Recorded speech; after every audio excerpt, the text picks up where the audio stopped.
Selamat pagi, Assalamualaikum warahmatullahi wabarakatuh kepada seluruh mahasiswa kelas 3 gitu ya. Hari ini kita akan membahas tentang teori dinamika masyarakat dan tanggung jawab sosial pertemuan ke-7 gitu ya. Jadi sebelum kuis dan sebelum UTS kita akhiri, tolong disimak baik-baik untuk video pembelajaran pertemuan ke-7 hari ini. Melanjutkan dari slide pertemuan ke-6 sebelumnya ya, terkait tentang hal-hal yang perlu diperhatikan dalam intervensi community development atau CD gitu ya. Jadi ada 3. Kemarin nomor 1, 2 sudah kita bahas, ini kelanjutan dari yang kemarin. Jadi nomor 3 adalah tidak ada peluru ajaib. Kemudian yang keempat mulai dengan apa yang ada, dan yang kelima mulai dengan bagaimana mengakhirinya. Nah, untuk yang hal-hal yang perlu diperhatikan ya dalam mengintervensi suatu community development. Jadi di dalam teori dinamika ini atau DMTCS ini, atau biasa mungkin familiar dengan kalimat CSR. Nah, sebenarnya untuk untuk melakukan suatu program gitu ya, program yang berkelanjutan dan bertanggung jawab ke lingkungan masyarakat, itu tentunya perlu kita ada bantuan dari sekumpulan atau sekelompok masyarakat sekitar gitu ya, bisa jadi LSM gitu atau bisa jadi komunitas tertentu.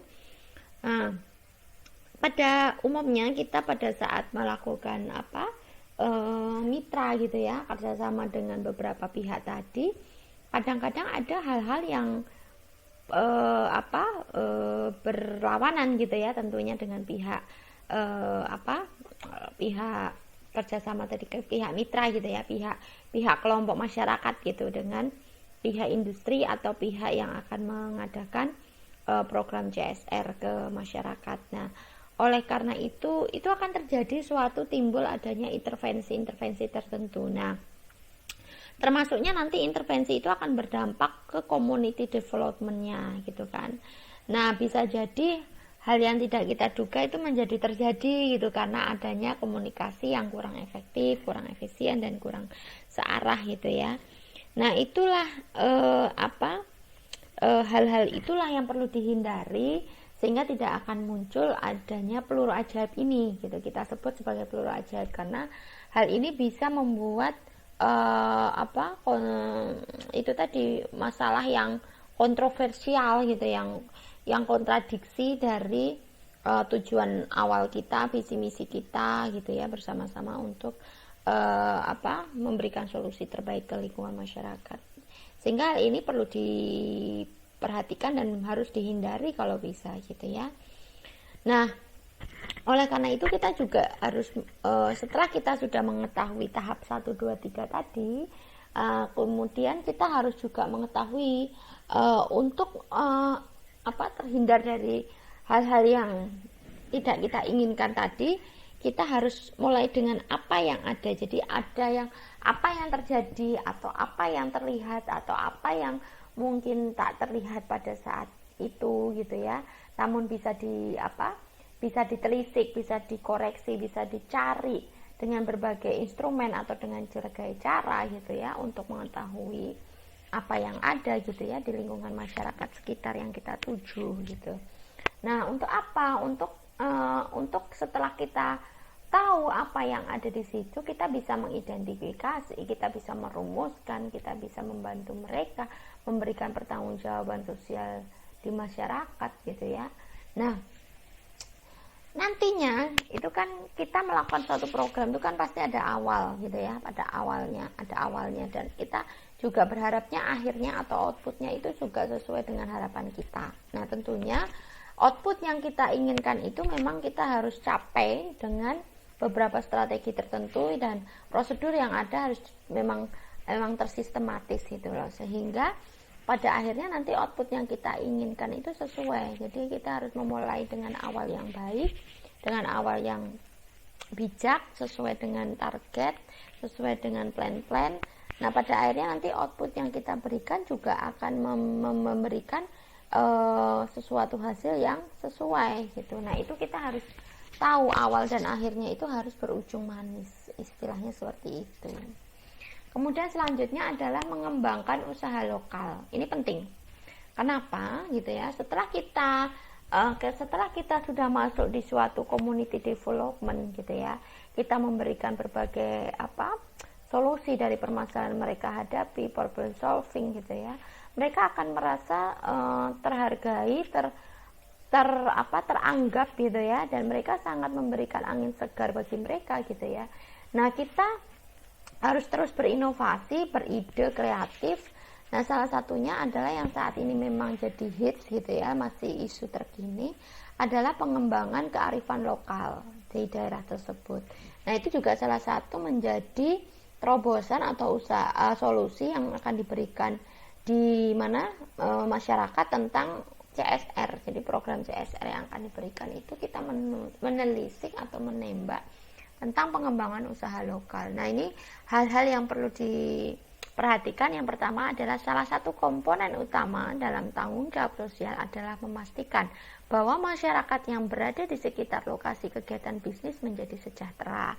Kemudian yang kedua, beberapa perusahaan memberikan donasi, sebagian yang lain melaksanakan kegiatan yang lebih terprogram seperti pengembangan masyarakat atau community development ya. Kemudian yang terakhir adalah tantangan dalam kegiatan pengembangan masyarakat adalah mengembangkan kegiatan ekonomi yang berkelanjutan sehingga berbagai peningkatan kapasitas dan kelembagaannya dapat berhasil guna. Itu ya. Tadi ini yang sudah sedikit banyak saya sampaikan.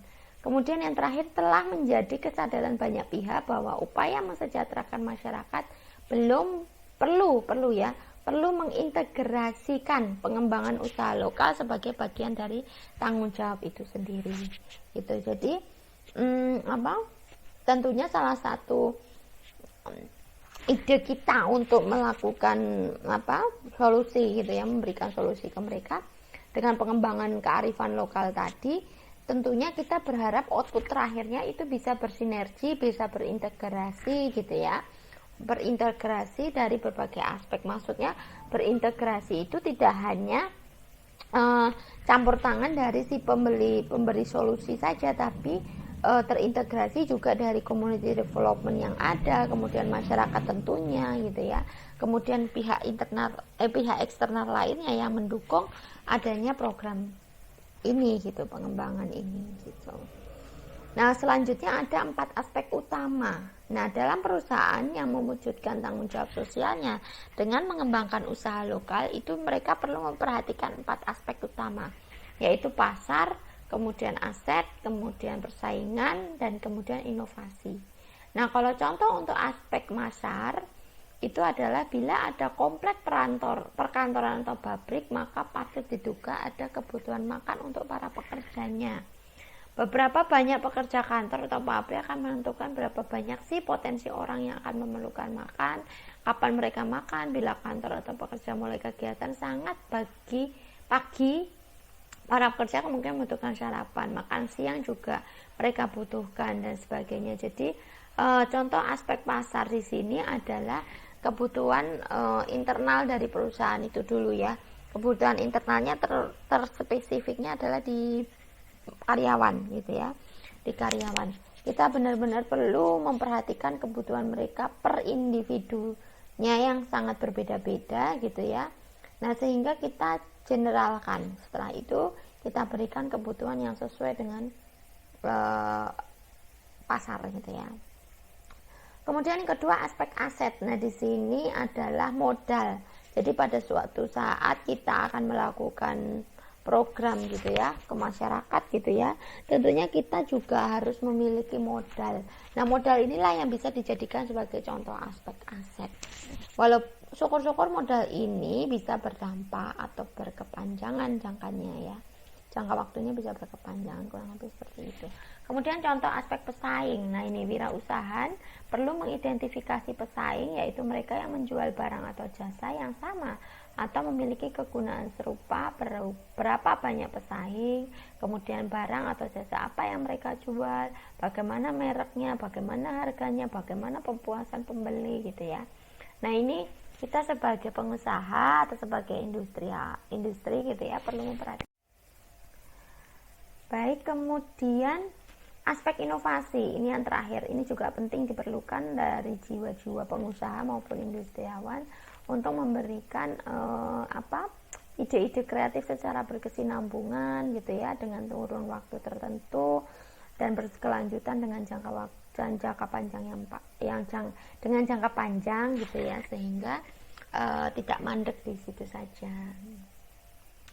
Nah, ini apa yang dapat dilakukan perusahaan sih gitu. Yang pertama, perusahaan dapat mengembangkan sebuah program yang komprehensif meliputi berbagai jenis kegiatan untuk mengembangkan usaha lokal. Kemudian yang kedua, salah satu inisiatif yang secara efektif dilakukan adalah mengintegrasikan usaha lokal ke dalam rantai pemasok atau menjadi rekanan dalam proses bisnis perusahaan.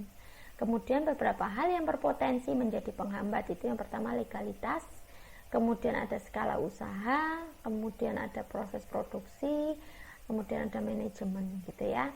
Nah, pengalaman ini hanya informasi saja. Pengalaman terbaik dari berbagai perusahaan dalam mengembangkan usaha lokal adalah menjadi usaha lokal sebagai rekanan gitu ya. Nah, dalam proses bekerja sama ini terjadi alih pengetahuan, keterampilan, dan etos kerja, sehingga secara bertahap usaha lokal dapat dimandirikan dengan melakukan diversifikasi rekan usaha. Nah, secara internal proses ini dapat dilakukan perusahaan melalui tahap-tahap sebagai berikut. Yang pertama, identifikasi produk atau jasa yang dibutuhkan dalam proses bisnis perusahaan. Kemudian yang kedua, pemetaan usaha lokal yang ada dan atau pihak yang berpotensi untuk menjadi rekanan baik barang ataupun jasa. Kemudian yang ketiga, menyusun strategi produk atau jasa dalam jangka pendek dulu, kemudian yang dapat dipasok oleh usaha lokal itu, kemudian nanti jangka panjangnya yang dapat dipasok oleh usaha eksternal gitu ya. Kemudian yang keempat adalah mengidentifikasi kegiatan-kegiatan yang diperlukan untuk mempersiapkan usaha lokal menjadi rekanan. Yang kelima adalah melaksanakan pemantauan untuk melihat perkembangan usaha lokal dan memastikan kapasitas untuk memasok barang dan jasa yang lebih kompleks serta memulai proses pemandirian. Nah, itu beberapa hal yang penting yang harus diperhatikan dalam memberikan suatu program dinamika masyarakat dan tanggung jawab sosial ke lingkungan masyarakat atau CSR gitu ya. Nah, kurang lebihnya seperti ini. Kemudian nanti mungkin ada tugas gitu ya, tolong diperhatikan. Silakan nanti bisa diupload jawabannya di e-learning dan di psikologi.